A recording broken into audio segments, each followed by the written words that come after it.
Okay, that's good. I prepared a speech for this.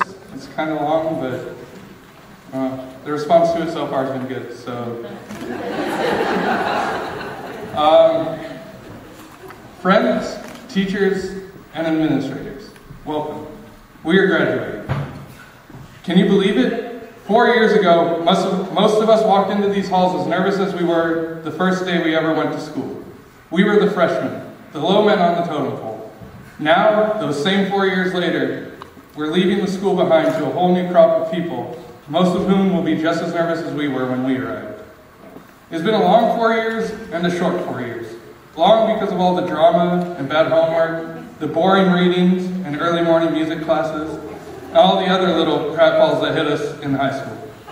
Short because of the lifelong friendships, the lasting memories, and the truly interesting and amazing things we learned between the occasional bits of trouble. Good or bad, long or short, I will always remember this place. While I'm thrilled to be graduating, I can't say I've worked as hard as some of the people out here. Our teachers, every single one of them, spend an inhuman amount of time here, doing everything they can for us. That's dedication. We're lucky to have such good teachers here, and in such a small school, it makes it easy to really get to know your teachers. And we can't forget about our administrators either. Mr. Oslin, over there, you're awesome. You're always in the halls socializing with the student body. It's really easy to tell that you care about each and every one of us. And I feel bad for all the underclassmen. They're going to lose you. It's really not so bad for the incoming class. They don't know what they're missing out on. But really what I'm trying to say is thank you for being awesome. Mrs. Jacobs, what can I say about you? You've helped me so much throughout the years. A lot of times, indirectly, just through the fear of having to face you. That was always the thought that kept me in line, most of the time. You're amazing, Ms. Shakes. Seeing you every morning walking to jazz band has been great, especially when you would talk to me and my friends when we walk by. Even though usually it was a threat, but in a loving way, I hope. And then we have the best two counselors around, Tanya and David. I didn't really get to work or know Tanya as much as I would have liked, but David was a huge help to me. I was pretty far behind coming into junior year in my credits. I failed 2 years of English and a year of math. But through David's help, I took some academic recovery classes and took English 200 over the summer leading into this year. And that caught me up. So really, I think more than anybody, I owe it to David for me graduating. So thank you, David.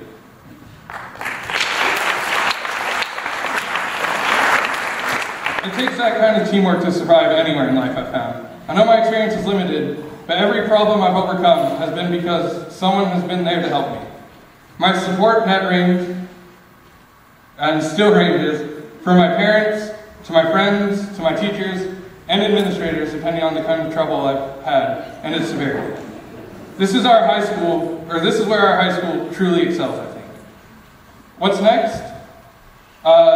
Me, Ed over there, and Austin, say hi guys. Say hi. We made plans to get a place together after high school sometime this summer, we're hoping. And more of us, Cody and RJ, I'm not sure if there's anybody else, but they're going to be going into the military to keep our country safe, home and abroad.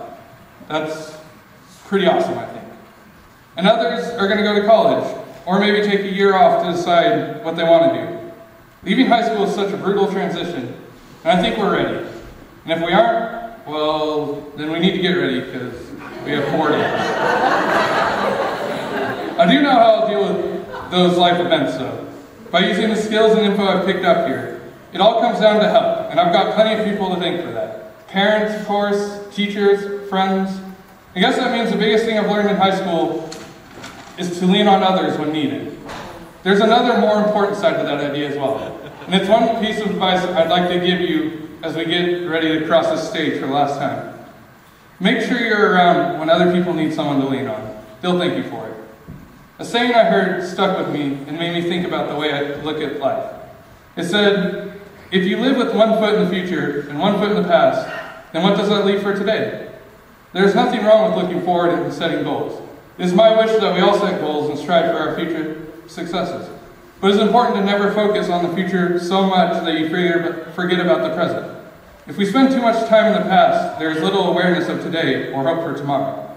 There needs to be an equal amount of past, present, and future in our lives. How successful we become depends on the decisions we make today. So as Albert Einstein once said, learn from yesterday, live for today, hope for tomorrow. Before I close, I want to give a shout out to my close friends. We've accomplished some great things, and I love each one of you. To my girlfriend, thank you for putting up with my nonsense and always being so sweet.